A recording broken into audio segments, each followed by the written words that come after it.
Public meeting. Welcome to the American Rescue Plan Act funding question and answer session.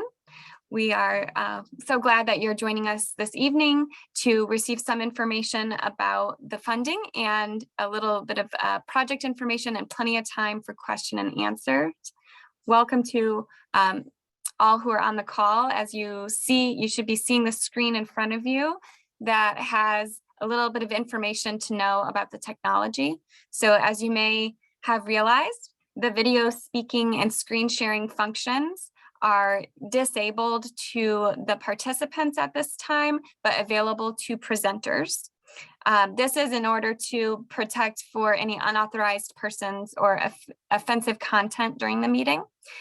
But you will have chance to communicate through the Q&A feature and to raise your hand to speak a little later in the meeting. You are also able to leave and rejoin the meeting at any time unless the meeting is at capacity or if you are removed for any inappropriate behavior. There's time for questions following a brief presentation, and the presentation materials will be posted to the project website, a2gov.org/rescue funds. Those will be available by tomorrow morning. A little more technology overview. So those of you joining us through the computer, you will be able to use the Q&A feature, which you should see along the bottom of your screen. There's little comment bubbles in the letters Q and A. And that will allow you to submit questions in writing that staff will be able to respond to verbally during the meeting. You can also raise your hand. You can use the raise hand feature to ask a question, and we'll call on you and allow you to unmute yourself to do that. If you are joining by phone, which looks like we do not currently have any phone participants, so we'll keep an eye out. If any phone participants join, they will also be able to raise hand to verbally ask questions. We will be getting into some introductions and a brief presentation before the Q&A, but we want to, as we get started, also take the opportunity for a demographic questionnaire. So you should see that on screen in front of you. This is a brief demographic questionnaire. It is optional. It is anonymous. It has become a standard part of the City of Ann Arbor's public engagement process, which allows us to get a better understanding of who we are hearing from through our public engagement initiatives. From there, we can learn more about who we're not hearing from and try to make efforts to provide a more equitable engagement process that represents the voices, that broadly represents the voices of our community. So if you don't mind, please complete that poll that you'll see on front of you. There's about 10 questions, and when you scroll to the bottom, there'll be a button to submit that after you've completed all questions. So I'm going to leave that poll open as we continue forward, but please do take a moment to fill that out. We do appreciate that information. We want to cover some meeting norms. We cover this information to ensure that the meeting can stay productive and positive and is a welcoming atmosphere for all who are attending. So a few important meeting norms that will guide our discussion tonight is that we'd like to commit to learning and avoid speculation. We encourage you to ask questions so that we can explore topics together. When you're speaking over the phone or through the computer, actually, please try to be in a quiet area and silence background sounds. We want to be able to hear what you are saying. Please also remember the rights and the dignity of others.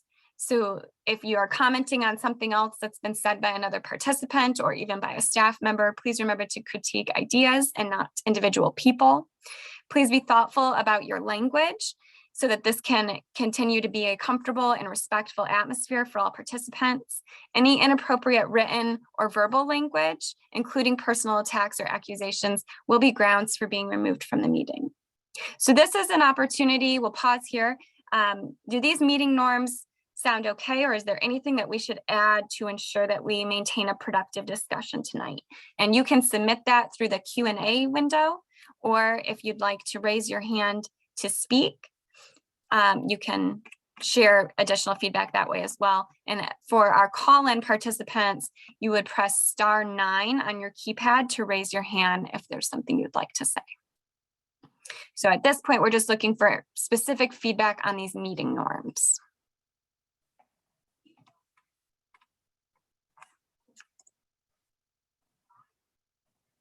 And I see one comment that's kind of others see participants. I see the host only.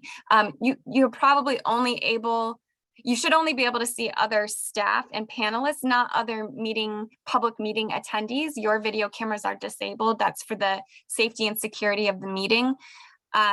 You may only be seeing the person who's currently speaking. That sort of depends on the Zoom features for your individual application. And I see one response, sounds good to me.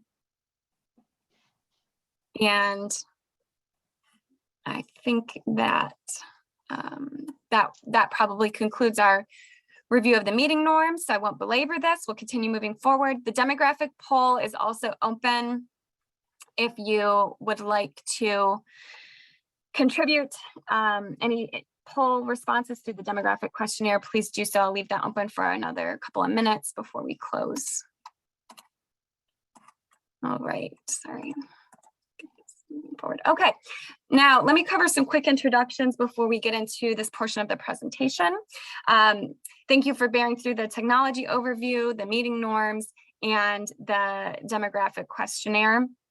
I'm Kayla Coleman. I'm a community engagement specialist with the City of Ann Arbor, helping to lead this engagement process. And Heather, if you could please introduce yourself. Sure. Hi, I'm Heather Seiferth, and I'm also a community engagement specialist here, and so I'll be helping with facilitating this meeting. Great. And John Fournier, could you introduce yourself? Hi, everybody. I'm John Fournier. I'm the Assistant City Administrator. Thank you. And Marty Prashant. Good evening. I'm Marty Prashant. I'm the City of Ann Arbor's Chief Financial Officer. Great. Thank you. And it looks like we have a couple of council members on the call this evening as well. So thank you, Councilmember Radina and Councilmember Nelson, Councilmember Griswold. And Heather, if you could help me out, if you're seeing any others, I'm trying to scroll through the list. Please let me know. Councilmember Nelson. Yep, I think we've got Nelson, Radina, Griswold. So thank you all. If we've missed you, we'll try to circle back as we get a chance to read through the attendee list more closely. Thank you, council members, for being present for the discussion this evening. Thank you to all participants as well. I'm going to turn it over now to our Assistant City Administrator, John Fournier, to kick off the presentation. John and both Marty will cover a couple of slides about the funding, and then each project manager, we have 13 projects. Each project manager will cover just one slide about that, and the bulk of the meeting time will be for the question and discussion. All right, so over to you, John. Hello, everybody, and thanks, Kayla and Heather. And I want to start off by thanking both of them for all the tremendous work they did to pull together this entire public engagement forum that we're doing over the next several weeks. So thank you both for the excellent work that you've done. I want to talk a little bit about what is the American Rescue Plan, ARPA or ARP, depending on who you're talking to. It's essentially a federal local government bailout related to the pandemic. As you probably know by now, Ann Arbor's receiving $24.2 million. It's being received in two, what they call tranches. We have half of it now. We're going to get half of it, I believe, coming up a little later this year.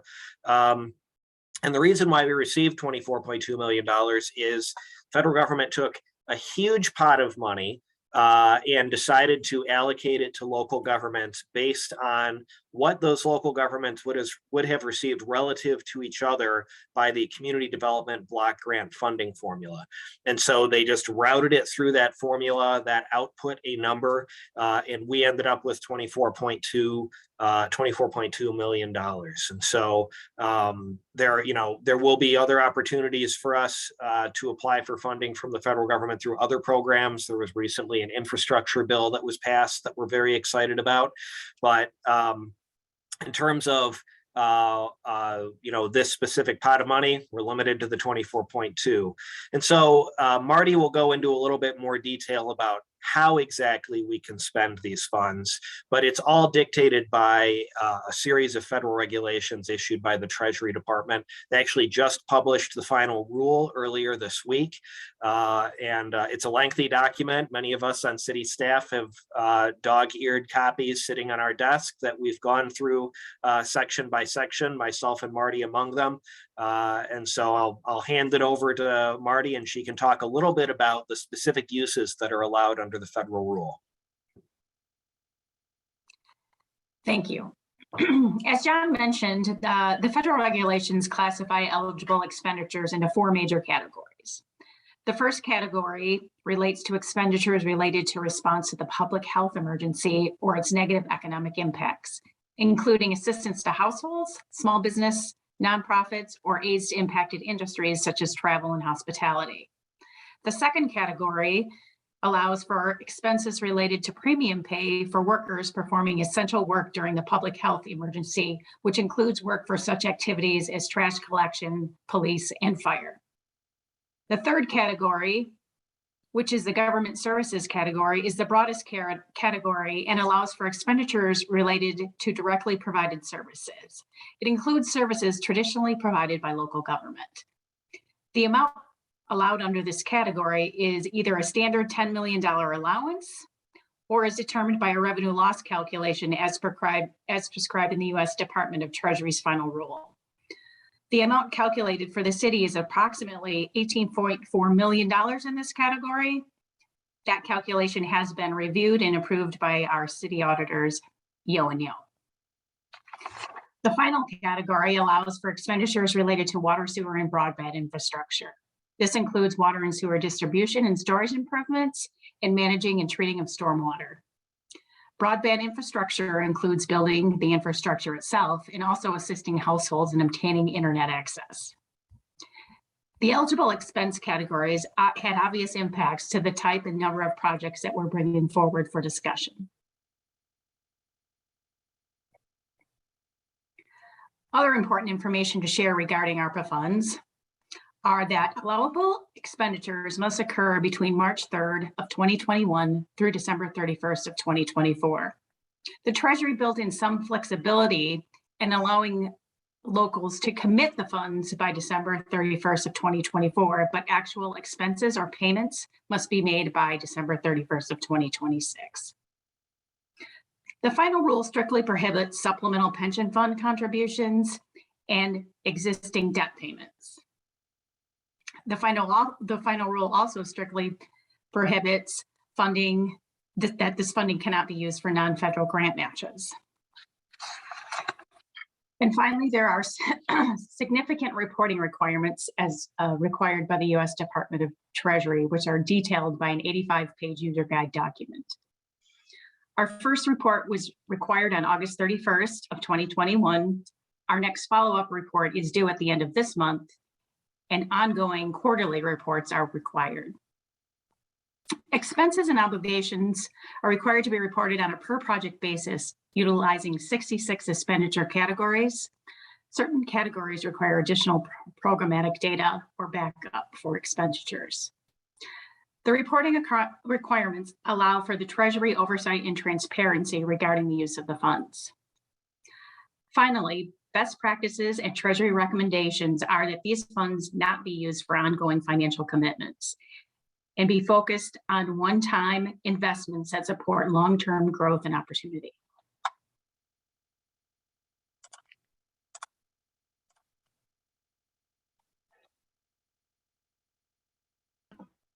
So I'll talk just a little bit about how these projects were identified. Marty and myself and other staff members, like I said, sat down and read the federal guidelines. And on the direction of City Council, we went through and identified potential projects that would meet with the federal guidelines, and we also reviewed prior direction from City Council. So any direction they told us to establish specific programs or to work in specific policy areas, we used that to kind of figure out which projects and which programs we might prioritize for use of these funds. And so what we ended up getting was a roster of programs, which I'm sure many of you have seen, that went to City Council in October, identifying a wider universe of projects that could be funded with these programs, with the intention that we would come back to the community and come back to council to help prioritize which projects would make the cut and which we would squeeze into that $24.2 million. So that's really the purpose of this meeting and the meetings that we'll be having in the coming days and weeks, is we want to hear from the public what you value and what you want us to be prioritizing. And so I'll just add on, as Marty said, all the funds have to be expended before the end of 2026. So we have a little under 5 years to figure out what we want to spend this money on and to get all the money out the door. And it was important to us in identifying projects that we picked projects that we were confident we could spend that money before the end of 2026. So when you're looking at a project and thinking about it, you should have some confidence that staff believes we can spend on those individual projects before the end of the deadline. So that's how we identified the projects, and that's the process moving forward. Is we would like to hear back from you on what you would like to be prioritized before we work on a final recommendation with the City Council. Great, thank you, John. We now have time for each project manager to say just a few sentences about their individual project. There were informational videos that were recorded about each project and posted on the project website, which is a2gov.org/rescue funds. We do hope that participants have viewed those videos in advance, as that's where the bulk of the information is available about the project details. Those videos will also be available for you to view after this meeting, and there will be additional opportunities for question and discussion with project managers, which we'll cover a little later in the next steps. But for now, I'm going to turn it over to our project managers to let each of them introduce themselves and the project that they are representing, starting with the City Clerk Election Center. Over to you, Jackie. Hi, thank you, Kayla. I'm Jackie Boudry. I'm the City Clerk, and I'm here to represent the City Clerk Election Center project. This project will create a new city-owned election center that would provide needed space for staff to prepare for elections and conduct high-speed tabulation of ballots on election day. The election center would consolidate a number of temporary and makeshift spaces into one all-inclusive election center to include space for issuing and receiving ballots, poll worker training, equipment testing, and secure storage of ballots and supplies. The project is necessary due to the high number of absentee ballots and increased public demand for safe and secure election systems. The estimated total project cost is $2 million. Thank you, Jackie. And Heather, before we move to the next project manager, did you have something that you wanted to chime in with? Well, we just have a couple of questions that I thought maybe we'd address before we get into the presentations, but let's save those to the end. So we have some questions coming in through the Q&A. So as questions come up for all of you, I do encourage you to put it into the written Q&A, and we'll get to those after we go through our introductions of the project managers and the projects. Okay, great. Thank you, Heather. And next is Solar and City Facilities, and over to you, Missy. Thanks, Kayla. Good evening, everyone. I'm Missy Stoltz, Sustainability and Innovations Director for the City of Ann Arbor. And today I'm here to talk to you about the Solar and City Facilities project. This project would install over 4 megawatts of solar energy on 19 city facilities, including park sites, the water treatment plant, City Hall, the wastewater treatment plant, the airport, and the Public Works building. Just to put that in perspective, that's more than enough renewable energy to power over 400 homes in the community. This project would lead to just over $500,000 or $500,000 in annual operating savings because of reduced energy bills. And those are savings that can be reinvested over a 25 to 35 year period in other priorities we have. The total project cost for this is $8.5 million. Thank you.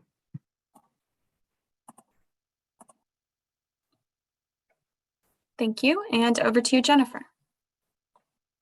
Hi, I'm Jennifer Hall, the director of the Ann Arbor Housing Commission. The first project I'm going to talk about is housing for homeless households. We are actually in the process of applying for service and rental subsidy funding from HUD, and that needs to be attached to actual apartments. And so this is a request for funding to acquire at least 4 units, if not more, to be able to serve homeless households. And we would be doing this in partnership with Avalon Housing as the service provider to provide permanent supportive housing.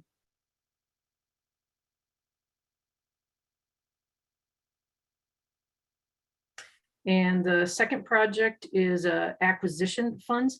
I do want to acknowledge that the city recently adopted a affordable housing millage, which is going to generate about $6.5 million a year for affordable housing.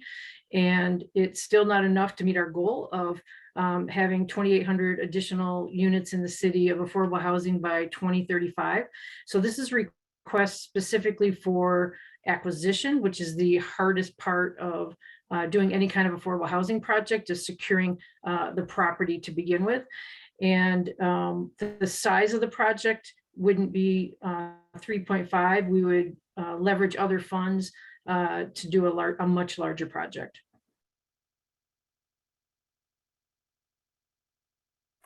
Thank you. And up next is Raymond. Very good.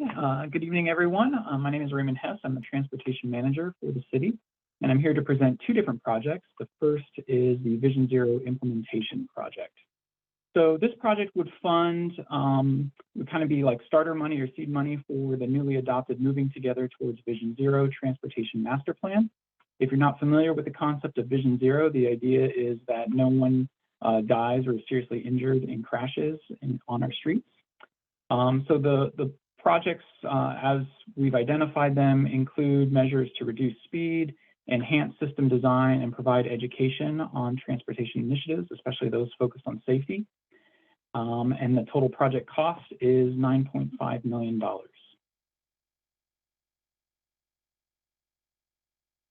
next project I'd like to talk to you about is the Miller-Catherine Bike Facility. This would be a high comfort, low stress bicycle facility, or what we also call an all ages and abilities bicycle facility. And it would run pretty much the entire length of Miller Avenue and Catherine Street from the west city limits, if you're familiar with where the park and ride lot is off of 94, all the way through downtown to the University of Michigan campus. This project would include also measures to address some of the safety concerns we hear from people who live along that corridor and traverse that corridor related to vehicle speeding and the safety of pedestrian crossings. And this project is estimated to cost $4 million. Hi, I'm Molly Maciejewski, Public Works Manager at the city, and I'm here to represent the galvanized water service line replacement project. This project would replace up to 3,000 galvanized water service lines that are or were connected to lead. These are both public and privately owned water service lines, and this is a state of Michigan requirement in an effort to get all of the lead out in the state of Michigan. The city right now is on a 20-year schedule. Using these funds in this time frame would allow us to complete this project in just 5 years. Thanks, Molly. And Chief Cox.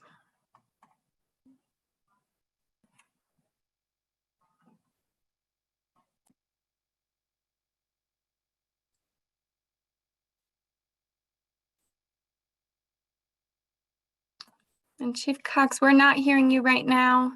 If you are trying to. Can you hear me, Kayla? Yes, I can. Hi, my name is Ariane Slay. I'm with the City Attorney's Office. I'm just going to pitch hit for Chief Cox right now. Thank you. He got called away for something urgent, but for I'm back. community. Oh, there he is. Good, he's back. Great timing. Thank you, Chief Cox, and thank you. I Ariane. apologize. Hi, I'm Chief Cox from the Ann Arbor Police Department, and I just wanted to talk a little bit about our community law enforcement public safety data platform grant. You know, we here at the Ann Arbor Police Department are trying to practice community policing, and basically what that means is trying to build public trust through good relations, public input, partnership, education, internal and external evaluations, and sharing of information and data with anyone and everyone. This project allows us to acquire the technology needed to evaluate our practices, measure our successes, provide public direct access to our data, which will inform us in the direction of policing that we should be doing now and well into the future.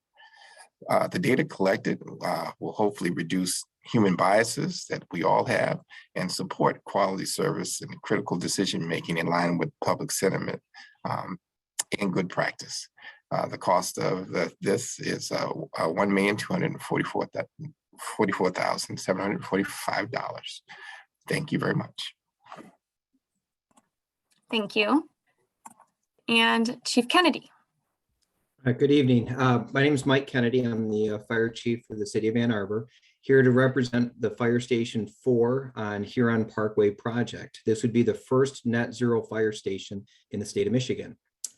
This project would also be the city's first carbon neutral facility and also a net zero fire station. This facility would produce energy through geothermal heating and cooling, solar panels, and an architectural design that encourages energy efficiency. The total project cost is $6 million. Thank you. Great, thank you. And Teresa. Good evening. I'm Teresa Gelati, the Director of the Office of Community and Economic Development, and I'm here to talk about coordinated funding support. Coordinated funding provides support and funding to human services agencies that assist low income, actually households at or below the poverty line with their basic needs. Everything from access to food, food pantries, Meals on Wheels, to housing and homelessness, so shelter support, eviction prevention support, access to healthcare, youth and family supports as well, and really to make sure families remain stable and meet their basic safety net needs. Annually, it costs $5.4 million to run the program, and the request is for $1 billion. Thank you. Great, thank you. And John Fournier. So I want to talk a little bit about the proposal for universal basic income. It would establish a universal basic income pilot program within the city, which would provide direct aid to a group of families for 3 years. I think based on the budget we've proposed, it would be $500 a month over 3 years. And we would work in partnership with social scientists to document the impacts, not just on the families, but on the whole community. And I'll just say that the federal regulations really encourage us to find programs that would help us provide direct aid to households. And this was something that that staff and in talking with partners in the community really thought would be an innovative and productive way to provide that aid directly to households. So our total cost for the program is estimated to be $2.3 million.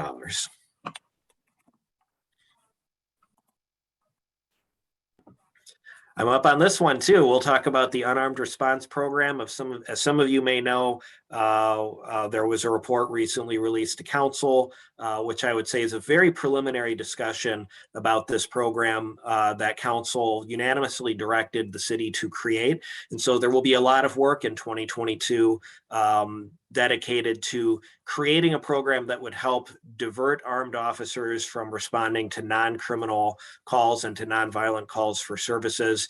We would utilize medical professionals, social workers, other human services professionals and organizations that might be better suited to respond to those calls based on the situational need.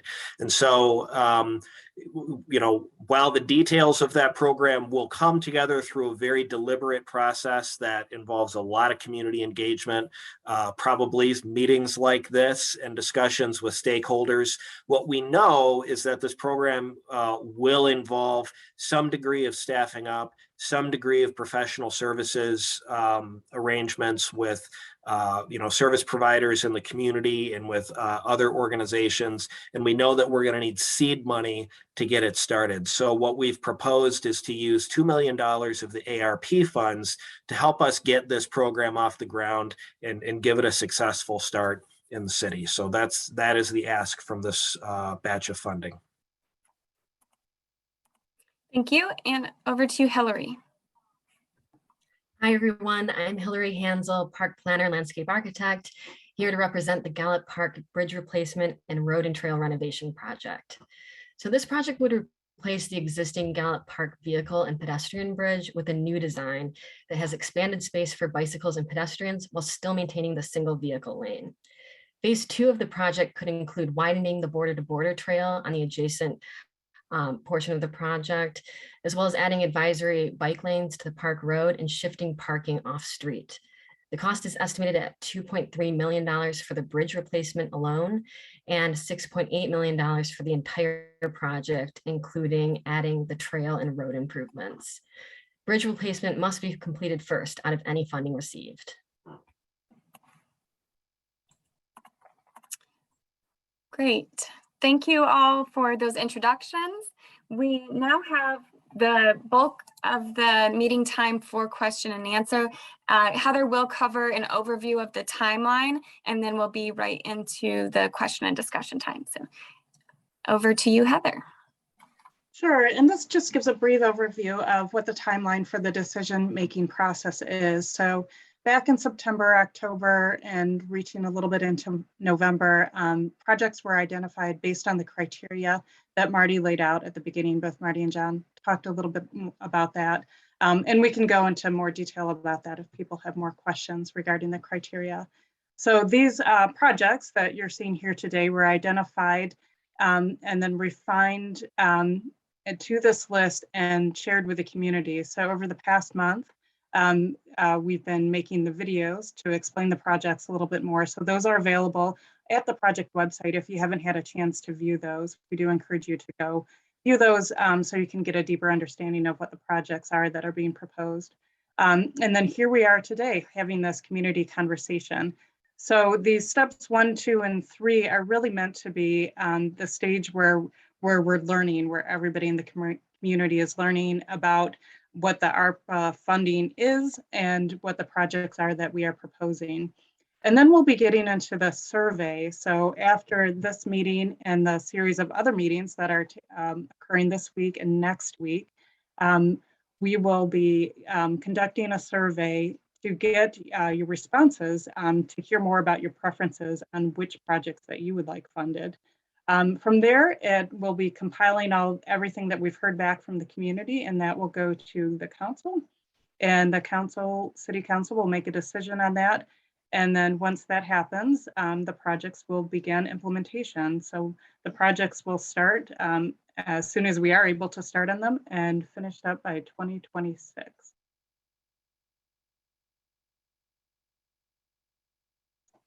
All right, so that brings us to our question and answer session. So we do have a number of questions that are coming in. So I'm going to start with those that have been submitted. I do see a hand that's raised as well, but I'll begin with the written questions. So the first one is, do we have a fact sheet that compares the American Rescue Plan funds and infrastructure fund uses? And to my knowledge, no, we don't have a fact sheet that lays that all out, though I'll ask Marty to chime in to see if we have anything like that that would be available. You're correct, Heather. We don't have an existing document, but at some point we could have staff put together something like that for the public, and we can post it on the project website. Thank you. The next question is there a formal process for submitting a project proposal? So through this process, while we're having these community conversations, people can submit project ideas. We have received some project ideas through email, so you're welcome to do that. You can email Kayla or myself, and our email address is on the website, but we can also share that with you later. So you're welcome to submit those projects. You're welcome to put something in the Q&A tonight or verbally state a project that you would like to be considered. And that will be vetted against all the criteria that was mentioned before, in addition to being compared against the other projects that are being proposed right now. Once again, Marty or John, do you have anything else that you wanted to add to that? Okay, great, thank you. And then I'll do one more written question, then we can jump over. I did see a hand raised, I'm not seeing it now, but if we do have a hand raised, we can jump over to the verbal questions and then I'll come back to the written questions. All right, and this one is actually more of a comment. It says, personally, I think investing in the unarmed response team is a great use of funds. I've been following the similar Eugene or Cahoots program for several years now, and I think it would be good for the community and provide a return on investment to implement that model here in Ann Arbor. All right, there's somebody with a handout.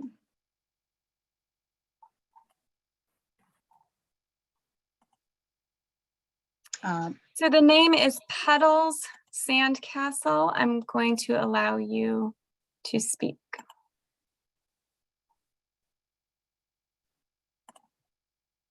Mute. Hi there, everyone. Thank you for hosting this. Is now a time to be able to propose something, or is now not the time? You could, if you have an idea, like a project idea that you'd like to propose. Yes. That would be fine. Okay, great. Hi, everyone. As you said, my name is Petal Sandcastle. I'm the co-founder of Express Your Yes Foundation and Now Studios. It's a 501c3 creative nonprofit in downtown Ann Arbor, kind of designed to megaphone the margins, deploy art and creation and love and light and getting said as an antidote to the savage system we're all kind of under the boot of. I'll try to be as brief as the occasion allots for, but the points I want to make tonight are wildly important to this dialogue, and they echo the sentiments of so many in our community. We've been meeting the last few days, and I'm kind of the person I'm the one who's here speaking. And I really don't think what I want to say can be overlooked as we decide where $24 million in public relief funding is going to pour into our city. Relief, the dictionary defines the word as a feeling of reassurance and relaxation following release from anxiety or distress. Friends, 140 Americans commit suicide every day. Thousands of antidepressant prescriptions are written for babies under the age of 1. The wage gap between the haves and the have-nots have never been larger. Why? Because I believe, and many believe, we have not doubled down our efforts on unshackling creation as an alternative to destruction. America's $3 trillion war budget, we're talking nearly 1 out of every $80 on planet Earth going to destroy over building up is the result of a heteronormative, aggressively linear, straight, white, corporate fascist system. I don't want to dog, but I do believe that the system is designed to divide and oppress and silence and never let us get it out. We have a tendency to buy and bomb and bite in our way out of things, band-aiding the problems. And obviously earmarking millions of dollars for a UBI pilot program and houseless initiatives is so profoundly necessary and will help so many to survive. That said, don't we want our people to thrive? We spend a lot of time talking about how to create a basic social net as a ground floor no one should fall through, but we should be reaching up. The year is 2022 when cars are flying on the moon and 3 straight white men have more wealth than 170 million people. Housing and a basic income is obviously necessary, and just as necessary is need for safe space to dream and play and be seen and get said and create and explore and heal and begin to reimagine a life in the system that so many fell out of. And it is imperative to this conversation that we include outlets, creative outlets, spiritual outlets, therapeutic outlets, not just for those most at risk, but for all members of society. I think it would be a travesty if this money is spent on the wish list of the haves at the expense of the voiceless have-nots, that we will have not done our job to further, if that does happen, we will have done our job to further the neoliberal-driven divide in our community. And our team, this is where I'll get into the proposal, our team full of dynamic entrepreneurial spirits and creative disruptors and thought leaders from marginalized communities. We've looked over the list, and one thing that seems to be glaringly missing from these amazing projects is a severe lack, and by severe lack, I mean, it seems nothing allocated to the arts. And when I say the arts, I don't mean something, I mean something more than the two-dimensional pedantic view of the arts that somehow we've made into this childish secondary thing. And the reality is that art and creation is war's kryptonite. And so our proposal is investing serious capital into creating a creative ecosystem, a brick and mortar space. You know, not everyone has $45 to take a pottery class or do some yoga, and art and yoga and meditation and therapy and creation and exploration and music and song and dance. If these are only reserved for those who have money, then I don't want to be a part of that society. And giving a houseless person a house is huge, but it isn't going to go the distance to change their lives. And so we need peers that speak our language, that can see us and create opportunities for us to get involved. Thank you, Puddles. Thank you. I'm going to interject here. I appreciate the thorough description of the proposal. I do hear the investment in capital brick and mortar space for arts. I want to ensure that we have time for all of the participants in the meeting tonight. And I have 30 more seconds. I'm sorry. We don't actually have a timed public comment here for general public meetings. But if you'd like to take 30 more seconds to wrap up your statement and your contribution, we would welcome that. I just want to ensure that we can get through the log of Q&A comments that are coming in. This is a more informal discussion rather than a structured 2-minute per speaker sort of thing. But thank you for pointing that out. So. Okay, and I'm sorry for blathering on. I just think it's so important. And so basically our pitch is that we're officially requesting, and we will do whatever's necessary on our end. We're working with 8 U of M interns for credit this semester, and we're officially requesting the body add a proposal for a new type of communal space. There's plenty of empty spaces in Ann Arbor. We already have a space which is too small to facilitate this kind of project, a space where community can meet commodity and socially conscientious capitalism. And so I obviously offline can pitch this proposal. I've got the proposal here. Obviously, I'm talking too much, but I do believe that a lot of people want this, and there's a need for this, and there's a lot of money. $24 million is a lot, and so I think if we carve off $100,000, for example, for this project, and we have really great team working together with us. And if you want to find out more about us and get involved, we're at now@expressyourYes.com. And again, I will do whatever necessary channels to pitch you a proposal going into more depth on this. And thank you so much for letting me hijack the narrative for a few minutes. Thank you, Puddles. We appreciate your contribution. And I'm going to turn it back over to Heather for additional questions from the Q&A log. Sure, we have quite a few coming in, and so I'm going to get to this next one. That's a comment and 2 questions. So it reads, when I reviewed the list of proposed projects for ARPA spending, I was very disappointed. I was expecting to see projects that were carefully and intentionally crafted to deal with some of the structural problems that made communities of color particularly vulnerable, both to COVID itself and to the negative social and economic consequences of COVID. A lot of the proposals missed that mark by a good distance. I also feel like the city missed a real opportunity to do meaningful public engagement here. I would have liked to have seen a more community-driven process in which those most impacted were involved in shaping how the ARPA funds are used. I have to imagine the list of proposed projects would have looked much different if community members had dreamt it up rather than city staff. 2 questions. The first one is, will advancing racial equity be a primary criterion by which the city chooses which projects go forward? And 2, could we create a parallel community-driven process for designing ARPA projects? So let's start with the first question. And John, if you don't mind beginning with answering this question and talking a little bit more about the decision-making process and how we're moving forward with that. Sure. So, I'll start by talking a little bit about the federal regulations and what types of projects are specifically permitted there and what the federal government is encouraging municipalities to use the funds for. And I will say that targeting the funding at projects and programs that are specifically intended to alleviate some of the negative economic consequences of the pandemic is one of the most important uses of these funds. And when as you read through the federal regulations, which are really written as a narrative, anybody could sit down and read them.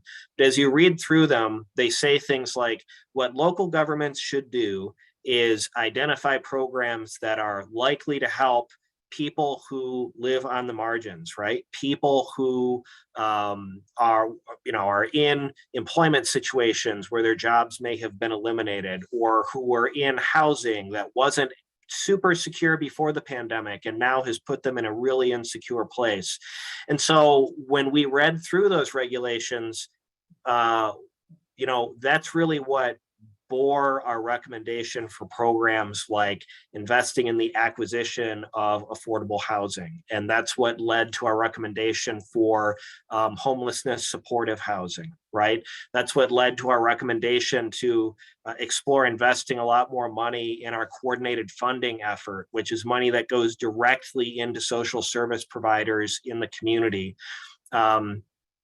It's what led us to, frankly, invest money in our unarmed response program. I think as you look through the recommendations, you do see a lot of programs that are geared directly toward the type of projects that the federal regulations wanted us to consider so we could directly confront the economic insecurity that was created by the pandemic. And I will admit, not every program may fall into that bucket, but I think a lot of them do. And so if members of the community are looking at this list and saying, there's this one really great program that other communities are doing that Ann Arbor should be doing too, and I didn't see that on the list, we want to hear that feedback. That's going to be really important for us as we work on a final recommendation for City Council. Thanks, John. And then the second part of that question is, could we create a parallel community-driven process for designing ARPA projects? So as I understand it, and I'll ask John and Marty to jump in to help answer this, but as I understand it, we're in a little bit of a time crunch. So we are inviting opportunities for people to submit projects, through this forum, through our upcoming meetings, or you can email us. But there probably won't be a whole lot of time to do anything more formal than that. So again, Marty and John, I'll ask you to chime in on that one. We have planned a series of public engagement sessions. This is just the first meeting among a whole bunch. And then the ultimate allocation of money will happen in front of City Council, which are all public meetings with public comment. And so I would encourage people who, again, have a great idea or see a project on the list that they think shouldn't be there to give us that feedback now. I think you all see the people who are on this call are, our public safety chiefs, our department directors, there are City Council members on this call. You're looking at the people who, at an executive and higher level and policymaking level are going to be participating in these conversations and making these decisions. So please bring your ideas forward at this meeting and at the ones that we're having in the future, because you're talking to the people who you need to talk to. And I'll add also, in terms of the engagement process, there is the online survey. I just want to make sure that's clear and highlighted, that between that series of public meetings and that opportunity for council to make a decision through the budget allocation, there's an online survey that's planned to launch at the end of January, and that will be that would include these projects and could include others that have been suggested by the community through the engagement process if they are determined to meet the funding criteria and the city's priorities. That list could be expanded, and that would all go out for public comment through an online survey process. So just want to clarify. Thanks. I'll do one more written question, and then I see some other hands that are raised. So this next one is for Chief Cox. Can the chief explain how data will improve trust in local law enforcement? Will this data collection program allow police to target communities or marginalized members of our community with increased policing and contact with law enforcement? What are the privacy protections for this kind of data collection? Can community members opt out? So this is not meant to actually track the public at all. It's really meant to track everything that the police department does, so we can report out on the impacts of what we do and actually look for ways to improve and to be better. It's about transparency and showing, where we are, what we're doing, and actually having the public the ability to actually have direct access to this information so they can have more input and ask better questions about what we do and how we do it.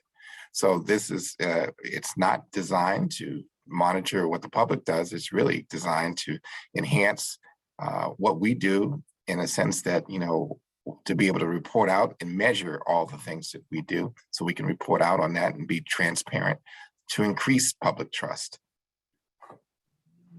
Thank you. All right, we'll go over to a hand raise.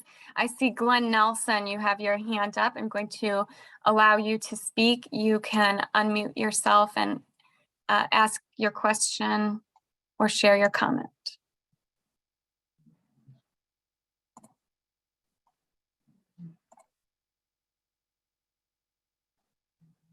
Did I unmute that time? Yes, you did. Okay. Thank you. Thank you very much. I'm Glenn Nelson. Thank you very much for this opportunity. I want to make a comment rather than raise a question. I urge you to pay attention to or emphasize 3 themes as you make your decisions. The first one is support for those living with mental health issues.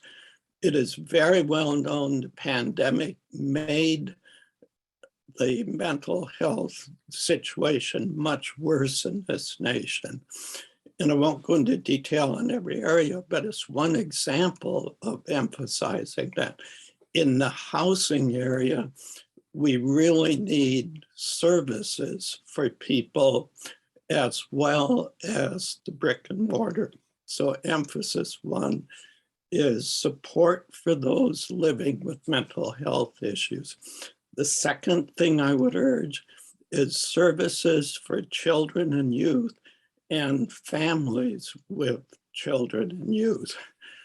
The last couple of years have been enormously hard on children and youth, and clearly it overlaps with the first emphasis on mental health. The things have just become really bad for children and youth. So allocate the money to services that serve children and youth and the families serving them. And certainly to me, that means substantial amounts of money to Washtenaw coordinated funding, as well as other areas.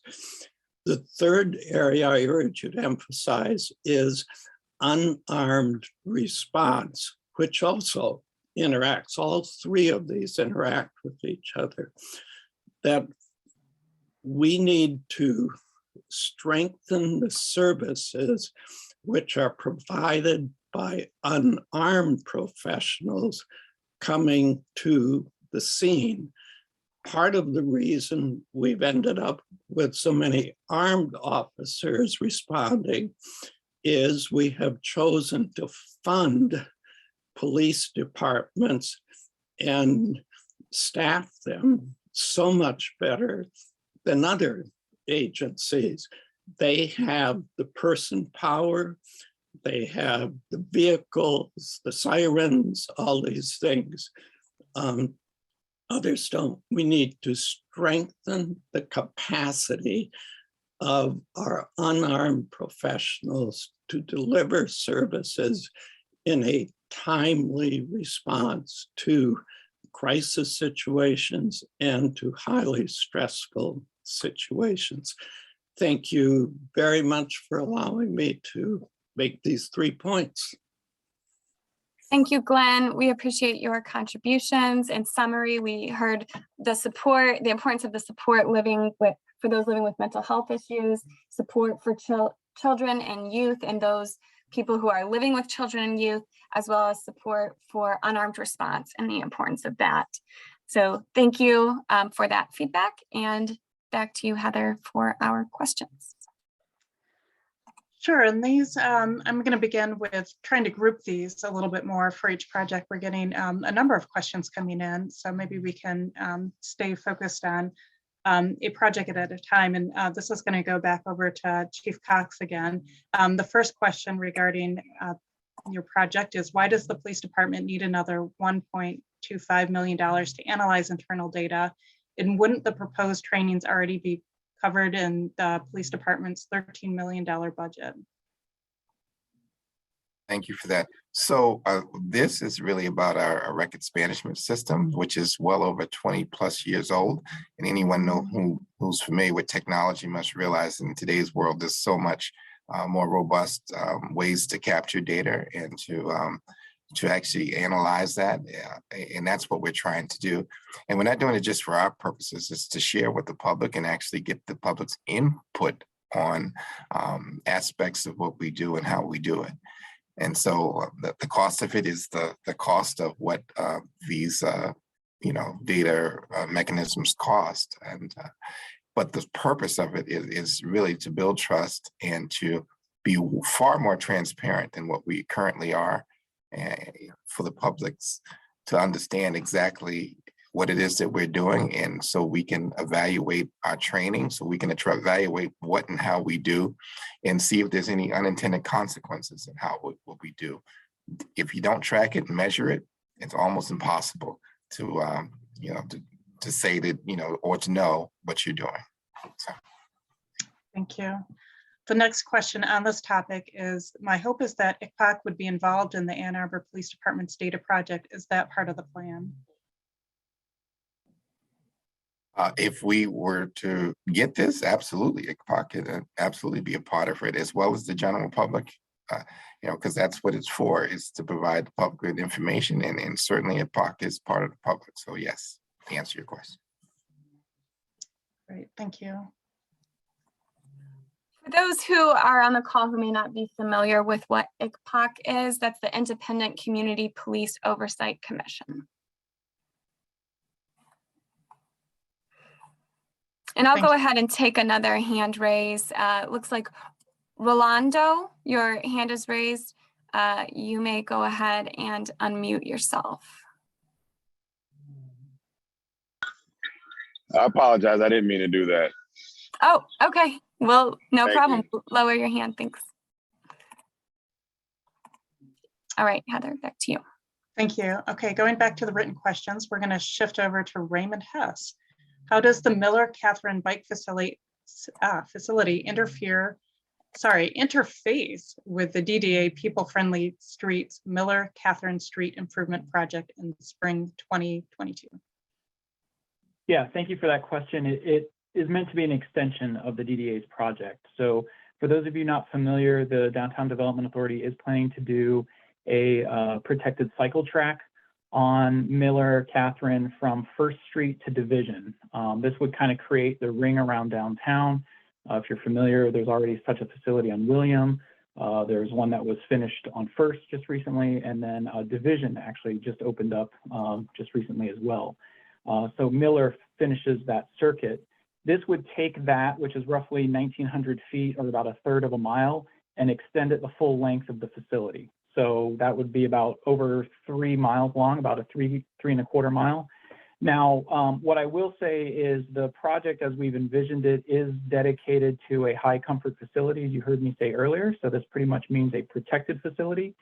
We have not yet determined if it's feasible to do the cycle track. So when I say cycle track, this is the kind of bi-directional bike lane on one side of the road that then has a barrier between it and the vehicles. That may be the best option before us, but when we get into design, we'll know more. Other options out there would be a more traditional bike lane, one on each side of the road with some sort of protection from motor vehicles. That's another option. So those will be explored in more depth if this gets awarded and we get into the design process. But our team coordinates very closely with the Downtown Development Authority. We would make sure that there's synergy between this project and the project that they're scheduled to start construction on in 2022. Thanks, Raymond. And sticking with you, we have another question about related to transportation facilities. This question is, how much of the $9.5 million proposed for the Vision Zero implementation is going to be spent on professional services to think about implementation planning versus capital expenditures to build Vision Zero infrastructure? Yeah, I don't have a very specific answer to give, so I'll have to say to be determined. But I think the good news in this space is City Council awarded a contract to a consultant to help us with an implementation strategy. That award was just made in October of 2021. So we are taking the plan, which was approved by council in July, which is, our kind of vision document that we're following. And now we're kind of digesting that into actionable items and coming up with a very succinct list of projects. So the good news is some of this work is already underway, and the list and the implementation strategy that's being worked on now would feed directly into this plan. Now, there's some projects that we hope to do in-house with in-house resources, right? So we have a signs and signals team. So if there's signage and signal upgrades, a lot of those sort of things, those can be done in-house. Other bigger ticket items may require either some consultant help on the design side or possibly a contractor for implementation. It's really just a question of once we whittle down the list a little bit further to determine what the project actually entails, will we know how much can be done with in-house resources versus external resources. The other thing I'll note in this space as well is if this project were to be funded, and I think this is true of many of the projects that you see on the list, there would be additional project-specific engagement after it gets awarded by council, right? Because we have to further refine these ideas. We have to go back and kind of drill down a layer deeper to know what the projects entail. And so that will be another opportunity for the community to kind of weigh in on this project and many of the others that you heard from tonight to really refine these ideas so that it becomes that much more tangible before they get implemented.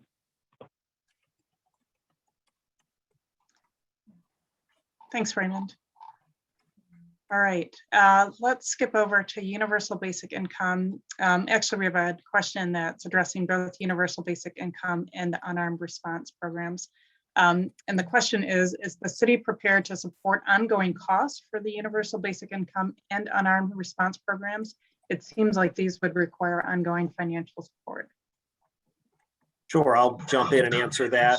For the Universal Basic Income Program, we are intending that to be a 3-year pilot, at which point we would, take the study data we have from social scientists who we would hope to partner with, and then, use the information we have from that to advocate for resources, either from the philanthropic community, from the state, from the federal government, so that we can make that a more sustainable program. And what we hope to do is really join the chorus of municipalities across the country who are proposing similar programs and advocating for some kind of wider reaching universal basic income infrastructure, on a state level or at a federal level. For the unarmed response program, per the direction of council, yes, we are intending to build a program that would be sustainably funded even after the ARP funds are spent. Thank you. And sticking on this topic, is the proposed universal basic income per individual or per family? Right now, the proposal is $500 per household, not per individual. And that's, again, when you look at other municipalities across the country that are doing pilots like this, that per household figure is really the standard. But that being said, our intention is to prevail upon experts who work in this field. We've had a number of great meetings with nonprofits and social scientists across Southeast Michigan, right here in Ann Arbor, at the University of Michigan and others. And so what we want to do is make sure we're designing a program that reflects the best practice. So, I think that's kind of our North Star as the details of that program come together. Thank you. And then we have a couple more about unarmed response. One is kind of a comment. This one reads, no municipality has implemented an unarmed response and has later regretted it. See Public Health Awaken Michigan webinar from 8/11/21. Communities who have created unarmed response programs such as Mental Health First have benefited in many ways, from community safety to financial savings and gains. Given that these clear benefits align with previously stated A2 city values, how will these ARPA funds be dedicated towards community-driven unarmed response plans like CROS? Cross. So I'll take that one too. As I said earlier, as we build out an unarmed response program, we're going to do that very deliberately with a lot of conversation with stakeholders in the community. You're going to see public meetings just like this one so we can solicit input from the public.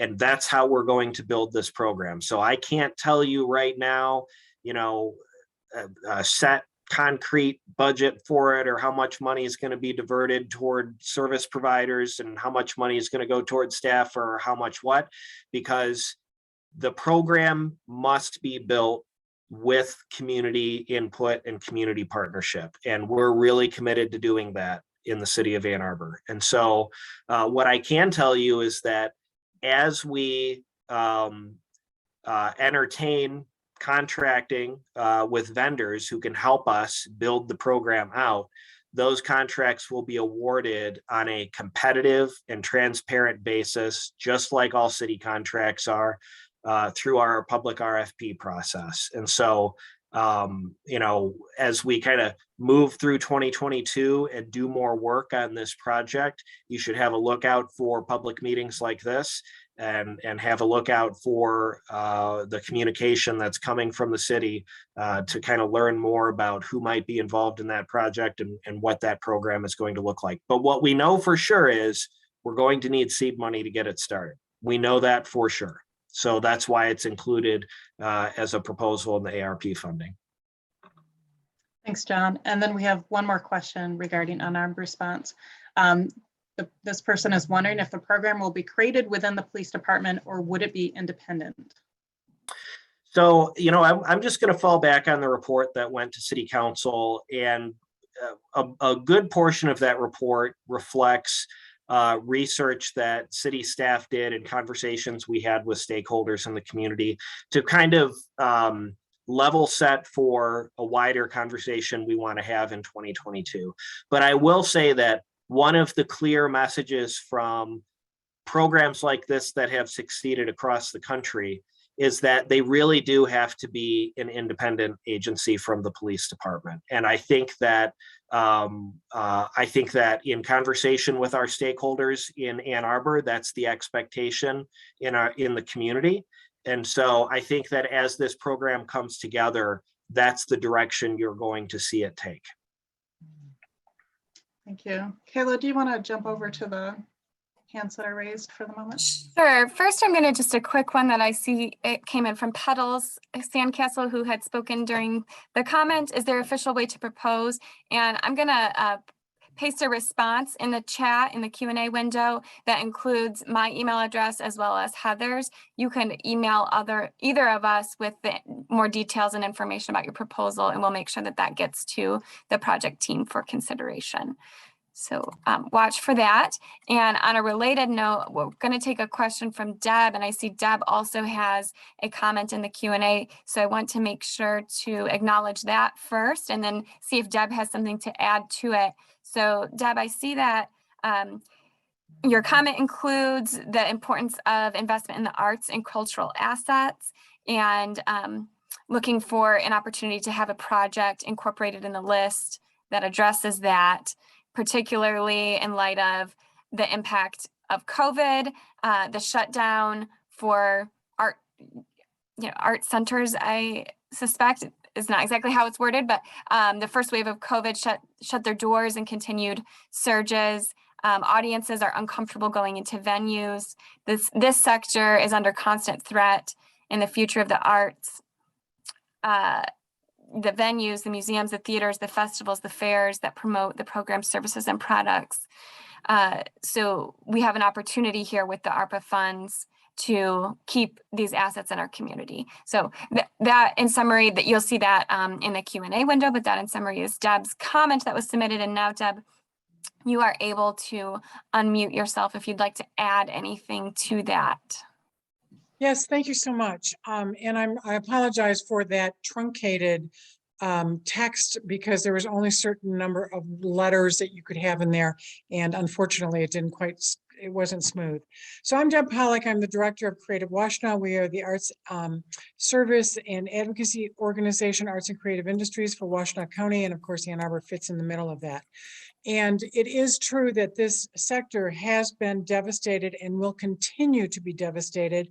Projections are that it will be 6 months after audiences are comfortable going back into venues that we will start to see some component of our revenues returning and getting towards a place where we were prior to the pandemic. I don't know if the members here or the people here understand that the arts and cultural community organizations were excluded from coordinated funding dollars from the United Way, which were funds that were for nonprofits.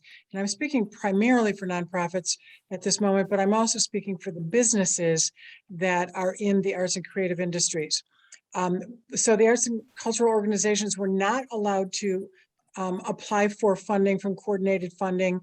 And therefore, I suspect that would be the case with this reality, if in fact one of those proposals go through.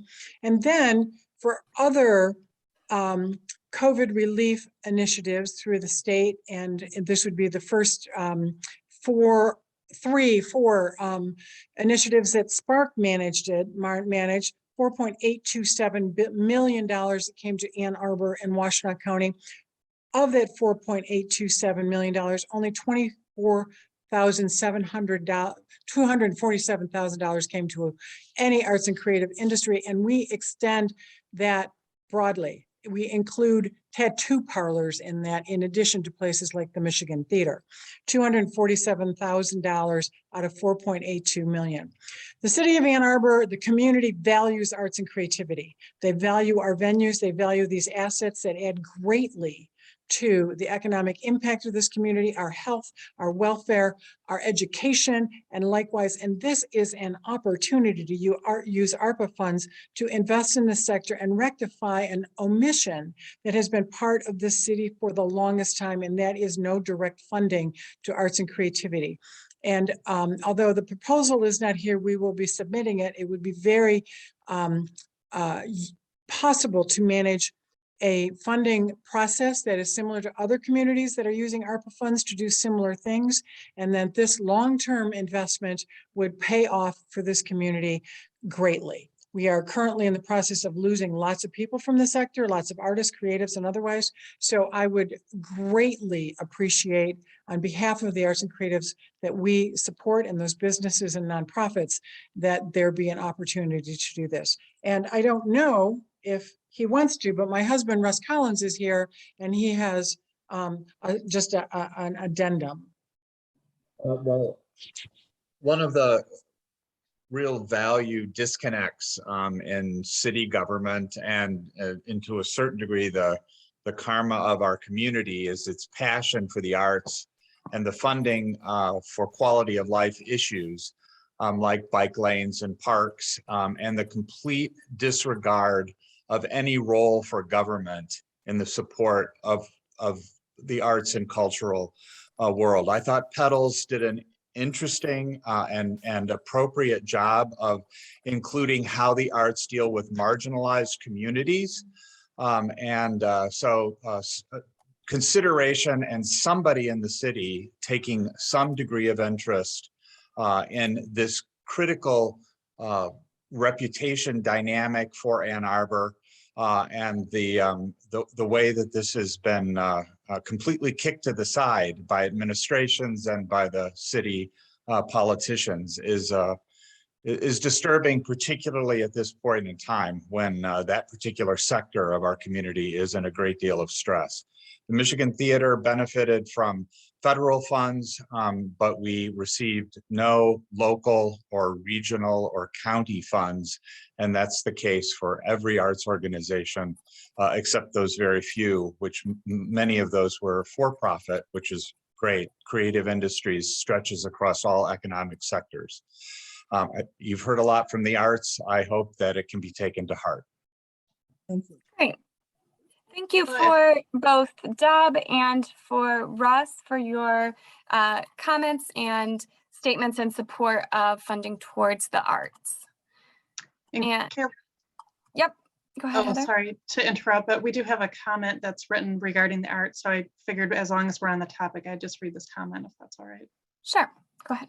And it reads, to all those on this call, I would just like to urge the community to support the arts. The arts are a large piece of solving this puzzle. The arts support a more peaceful community, support mental health, support an equitable society, support healthy childhood, etc., etc. A large part of this funding should go towards the arts. I'm actually extremely surprised to not see a large portion cordoned off for the arts. This seems to be a very clear and obvious piece to be added into this funding.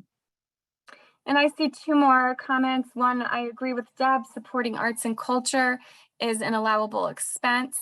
And another, in total agreement with Petals and Deb regarding funding for the art sector. Please hear our voices, as many of us are greatly dependent upon this field for our spiritual, mental, emotional, and physical well-being. So thank you for those additional comments in support of funding towards the arts. I'm going to take the hand raise from Donald. So you now should be able to unmute yourself. All right, I am coming through. I just wanted to follow up on John Fournier's comment about the public RFP process for unarmed response. My name is Donnell Weich, live in the 4th Ward and am a member of the Coalition Reimagining Our Safety, which submitted our unarmed response plan to the city administrator and council, as well as the mayor. You mentioned that this would be a public RFP process, and I just wondered if you could comment on whether or not law enforcement agencies will be prohibited from participating in that RFP process. Well, I'm not sure that we'll be bidding or RFPing for services that a law enforcement agency would be able to bid on. I don't think that's what we're going to be asking for. So, you know, I guess my answer to your question is, I don't think we're going to be, we have a law enforcement agency internal to the city who does law enforcement work for us. If, you know, any law enforcement work in the city we need to be done will be sent to Ann Arbor Police Department. What we're trying to design is a program that specifically does not include an armed response. So I don't think those are the type of services that we will be contracting for with the unarmed response program.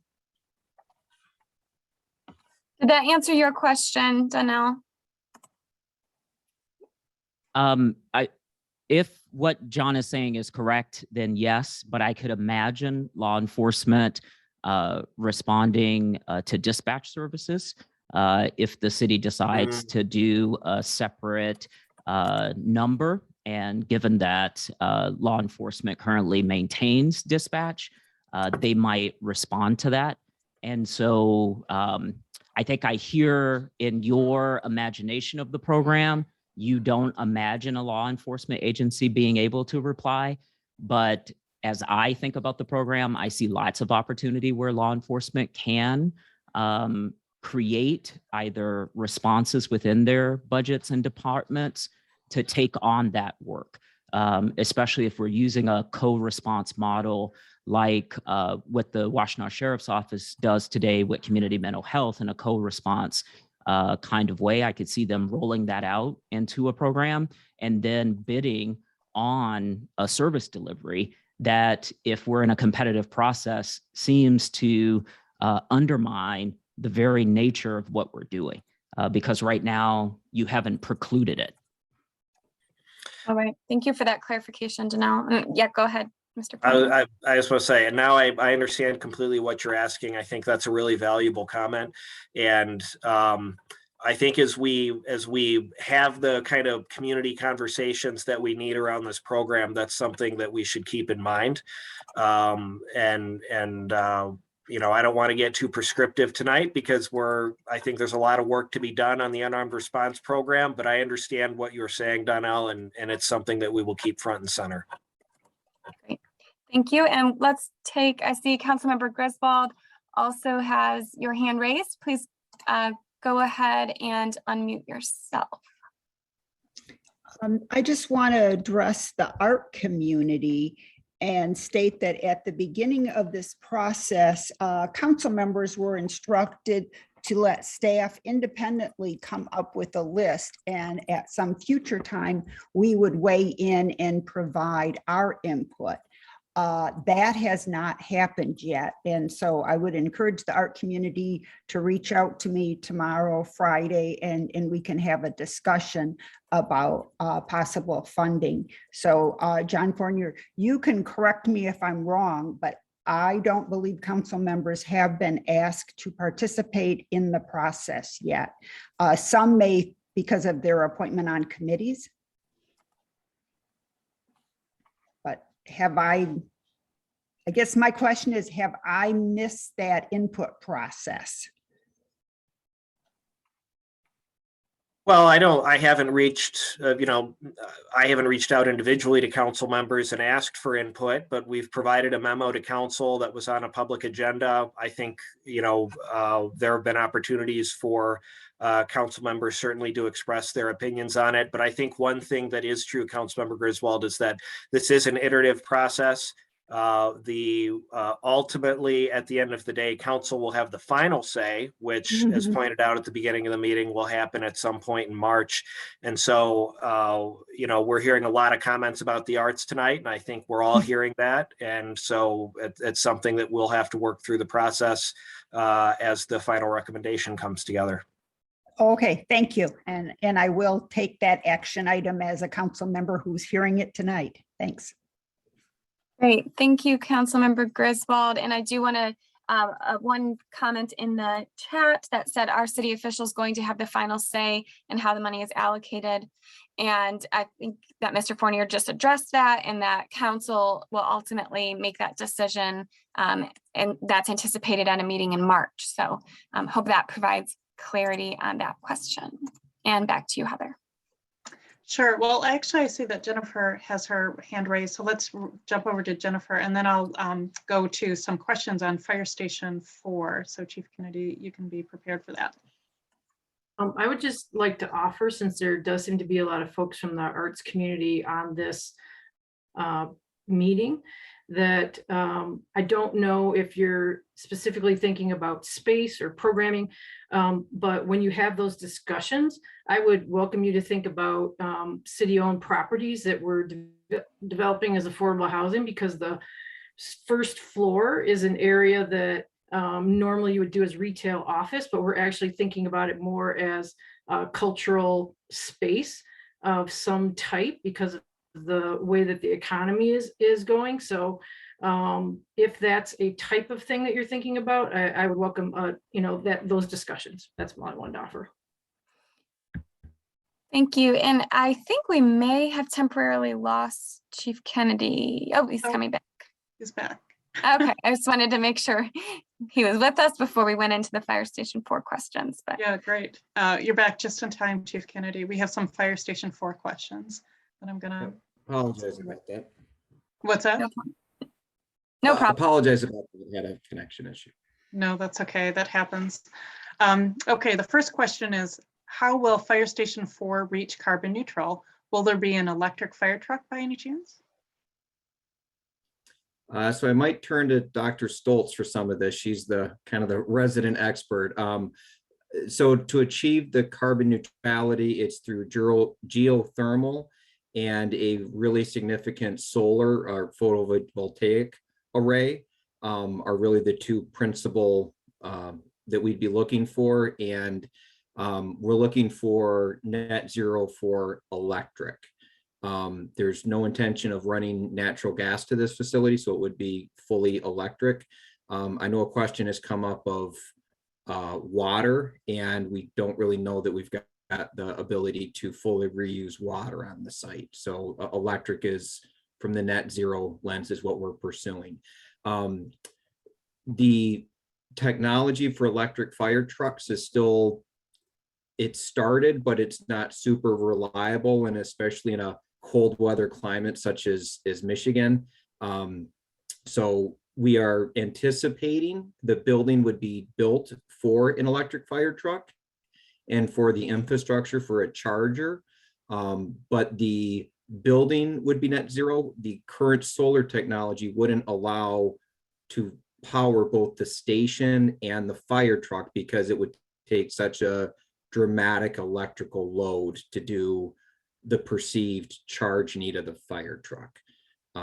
Dr. Stoltz, did I miss anything or misstate anything? I'll use You did a beautiful job. I just wanted to add that, of course, solar and geothermal are kind of the more iconic things that'll go on site, but we are working on the embodied carbon and a low embodied carbon in terms of the materials that we're actually going to build the site with, as well as a really high level of energy efficiency. We're aiming for deep energy efficiency on site so that the amount that we have to offset with renewable energy is as low as possible. We are also looking at charging infrastructure, perhaps not for that fire truck, but for the other vehicles in the city's fleet that are being electrified as well.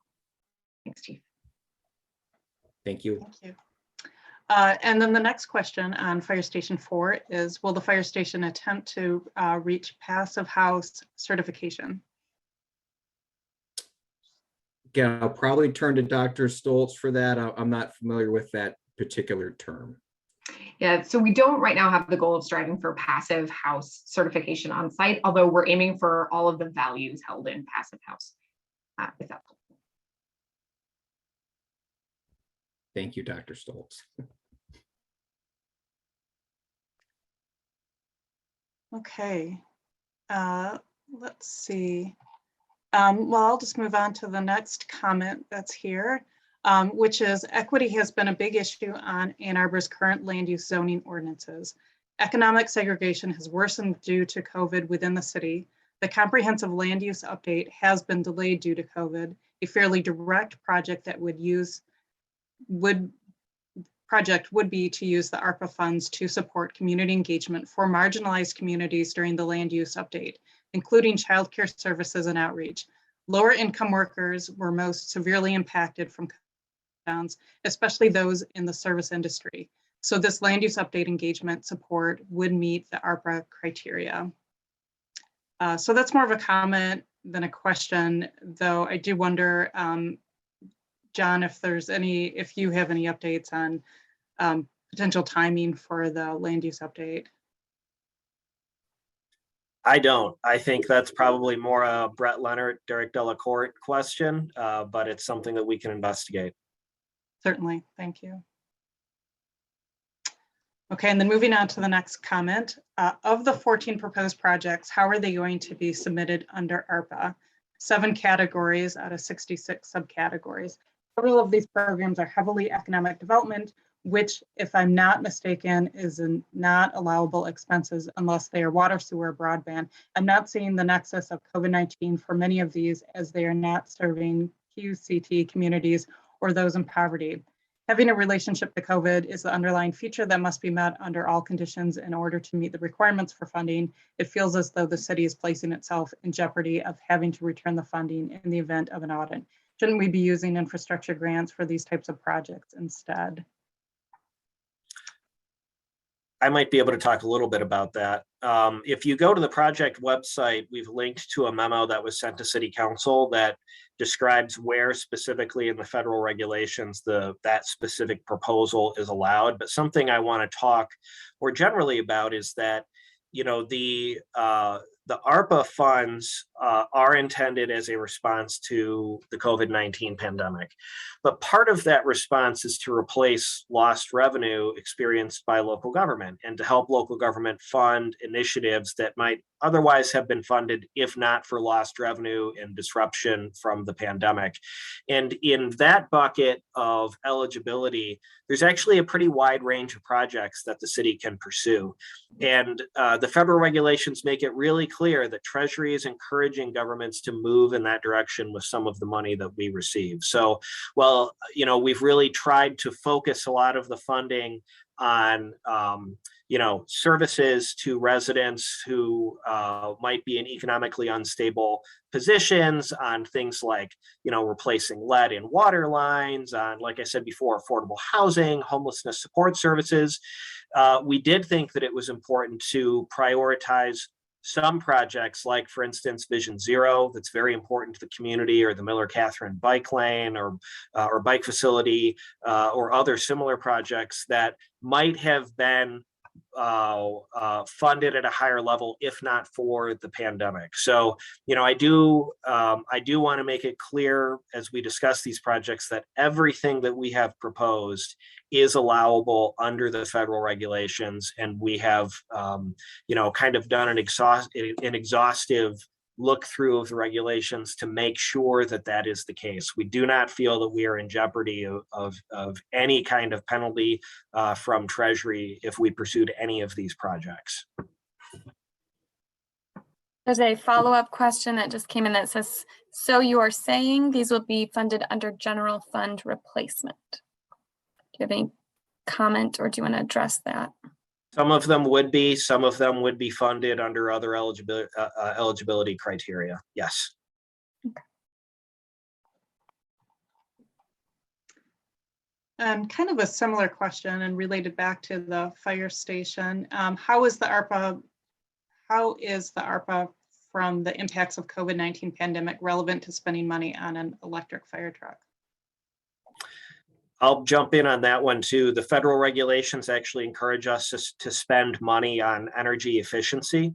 And so when you look at things like solar panels on city facilities and a net zero fire station, the federal government is really encouraging those kind of projects with the expenditure of these monies. And, it's not just about revenue replacement. Something else to consider is that Treasury and Congress really want us to use these funds in ways that can be economic stimulus as well. And so when you talk about those kind of big capital investments in energy efficiency, you're stimulating parts of the economy that are really a strategic priority for Congress under those federal regulations also. So that's something else to keep in mind. Thank you. And then jumping back to the fire station, another follow-up, will cross-laminated timber be considered to build the building? This would be the second mass timber building in the city after the MSU STEM building. And on that one, Chief, if you want, or do you want that one? Yep, okay. I'll just say we have an architect and we're still in the design phase. I don't know that they've got into the specific internal structural components. And Dr. Stoltz, please add any more, but I'm not aware of us getting to that level of granular detail yet.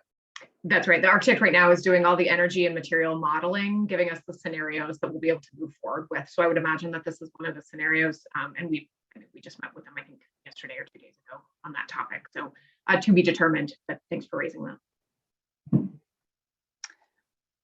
And now I'm going to jump over to the housing project with some questions related to that. So the first one is, I want to express my appreciation for the Housing for Homeless Households project. As of the end of November 2021, there were 449 total persons on Washtenaw County's by name list of all people experiencing homelessness, including 64 individuals experiencing chronic homelessness. Overall, numbers of persons served in our homeless response sector through November 2021 increased 35% compared to November 2020.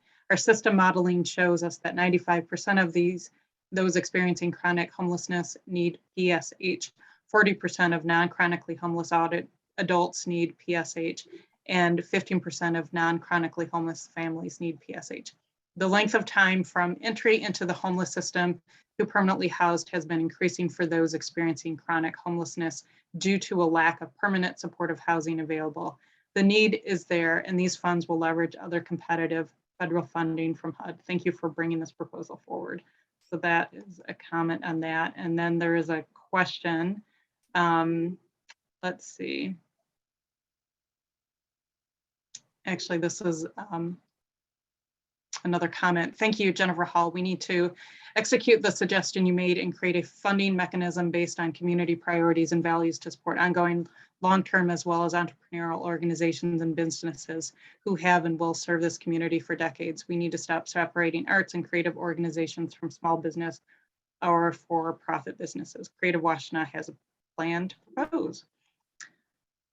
And then I think there was another related comment.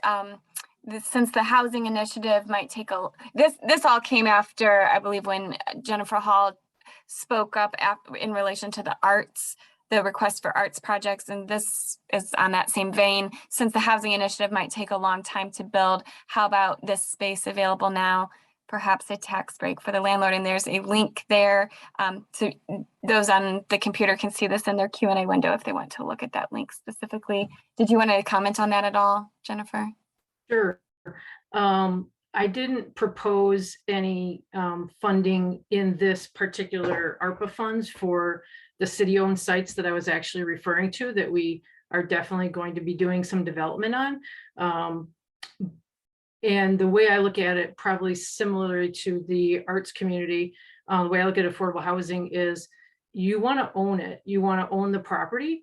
It's much more expensive in the short and long term if somebody else owns your property. If we're actually to do some kind of partnership with the arts and culture community, then I would want to be that low-cost landlord. You're basically paying for operating the building and not for the profit of the owner of the building.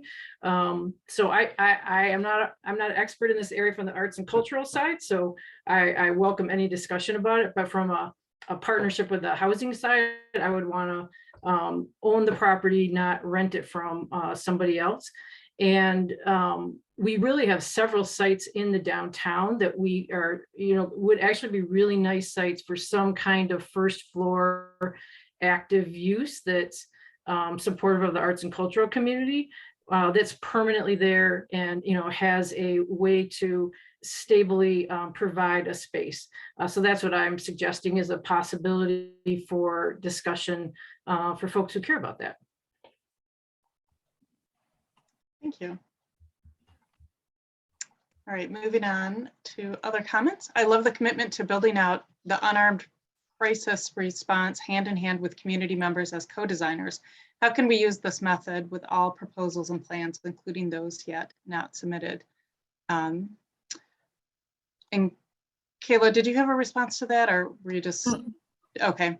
Yeah, I think generally speaking, and please other people chime in, I think generally speaking, all of these projects are going to be fleshed out a little bit more, once the projects are chosen. So all of these will be built to some extent hand in hand with the community. We'll be reaching out more and more to really kind of build these out.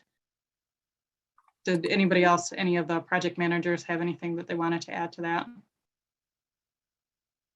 I think I might just add that the city has a really strong commitment to community engagement, especially when we engage in like big dollar public projects like building a bike lane or a fire station or affordable housing or anything like that. And so I think what you will see is that if these projects get funded, you're going to see a lot of fairly robust public engagement for very many of them.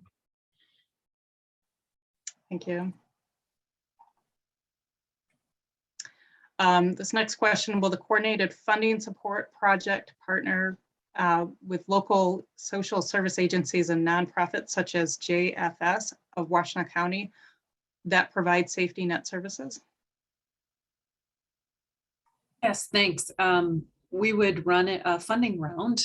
So there will be a request for proposals for human service agencies like Jewish Family Services and others that would be able to put in proposals for the funding.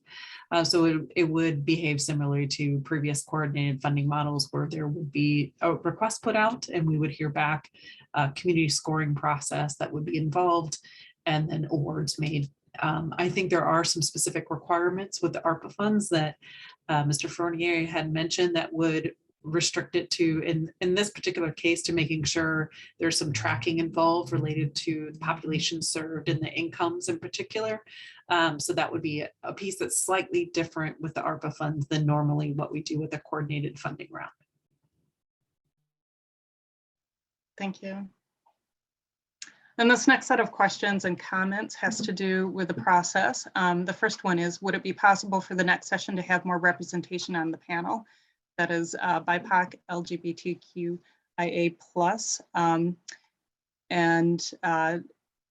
John or others, if you have anything that you want to comment on that, these are the project managers that are representing the projects. And so I think, this gets to hiring practices and who's being represented at the city.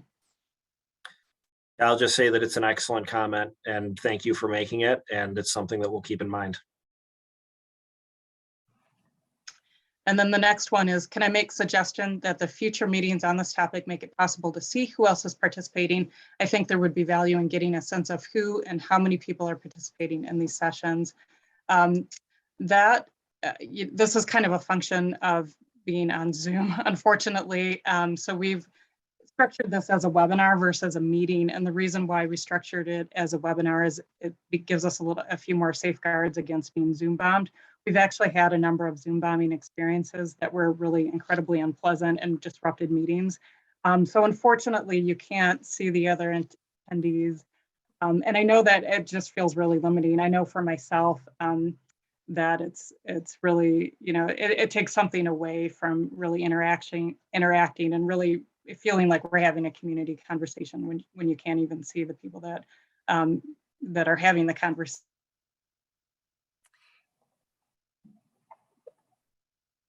Heather, I think you may have froze, at least you did on my end. I'm gonna chime in. Okay, so as Heather was saying, we structured this. I wanted to just clarify, we structured this as a webinar. Heather said to avoid Zoom bombing. And for those who may not be familiar with that term is when there's a disruptive participant that is joining the meeting for malicious intent. And as Heather said, we've had that when we use the meeting style in Zoom, which allows us to actually see all of our participants. That is when we are at greater risk. So we're using webinar for a little more protection. Even tonight, we still had participants who we believe were here as Zoom bombers. They were writing obscenities into the chat log. So it does happen. It's unfortunately something we have to deal with in this environment, this digital world.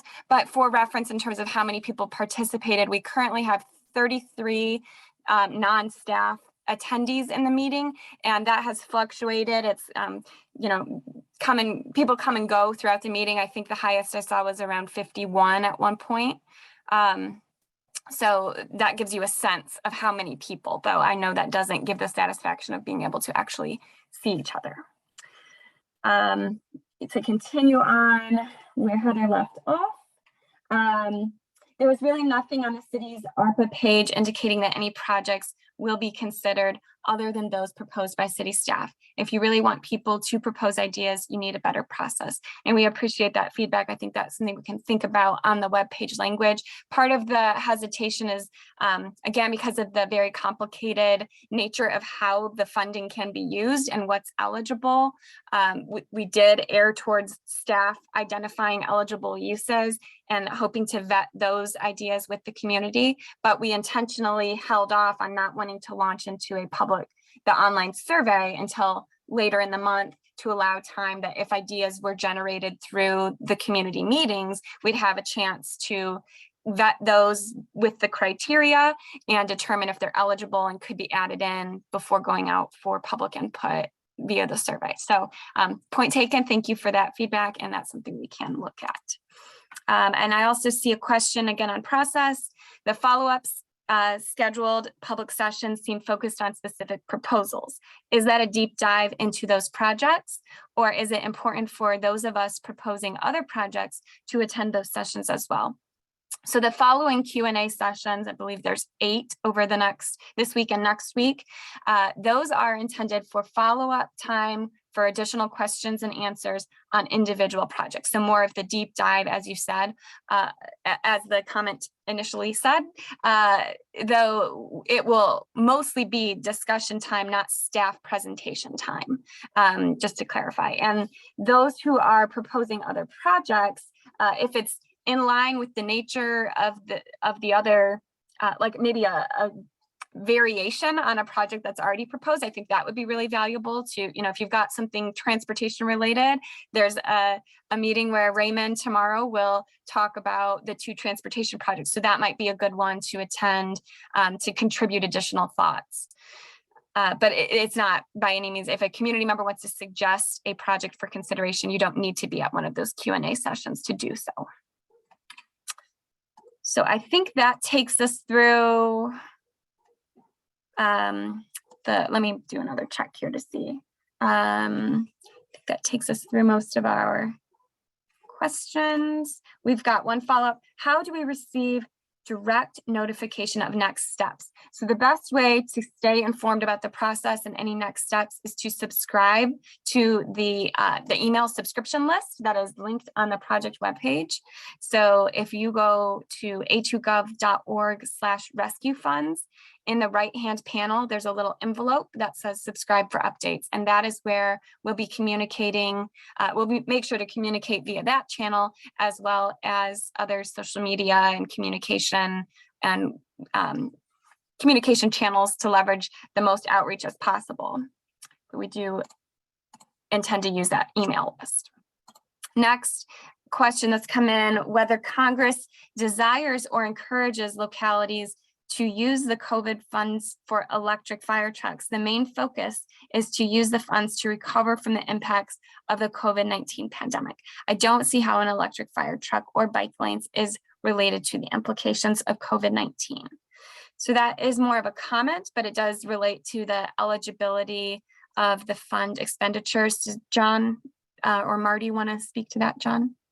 Sure. Well, the first thing I'll point out is that we're not proposing to buy an electric fire truck with the ARPA funds. What we're proposing is to build a net zero fire station. And, I really do want to focus in on the importance of that, because something that the COVID-19 pandemic has laid bare, I think, not just in Ann Arbor, but across the country, is how very critically important it is that we have resilient emergency services in our community. And building a net zero fire station means that we have a fire station that, it's not just something that's fun for a press release or that's neat to stand in. That's a fire station that can stand up and operate in case the power goes out. And so it may not seem directly related to case counts and mask supplies and things like that, but it is something that Congress had in mind when they designed the ARPA program, and it is something that they've encouraged us to invest in. And so, it's something that we are very, very serious about in that respect. And I'd say the same thing about bike lanes too. What we have is a total transformation in the way that a lot of people in this country are working and living their lives on a day-to-day basis that is probably not going to revert completely back to the way it was before the pandemic. And what that means is a lot more people working from home, a lot more people who are working remotely, and a lot more people who are in their community on a day-to-day basis, trying to find ways to get around and take advantage of retail businesses and commercial activity in their city center. And so finding ways to move people more efficiently throughout our community absolutely is a response to the pandemic. It's a form of economic stimulus for our retail center downtown, and it's an important quality of life issue for people who may be in the position to work from home on a permanent basis from now on. So, Congress has encouraged us to think expansively and broadly about the eligibility for these funds. And so that's what we've tried to do with these recommendations. If the broad consensus that we hear from the community is that we should not be pursuing, multimodal transportation infrastructure with these funds, then that may not make it into the final recommendation. The things that you say in these meetings will matter for the final recommendation that goes forward to City Council. But I do want to push back on the idea that it's not contemplated in the ARPA Act or in the federal regulations. It very, very much is. Thank you, Mr. Fournier.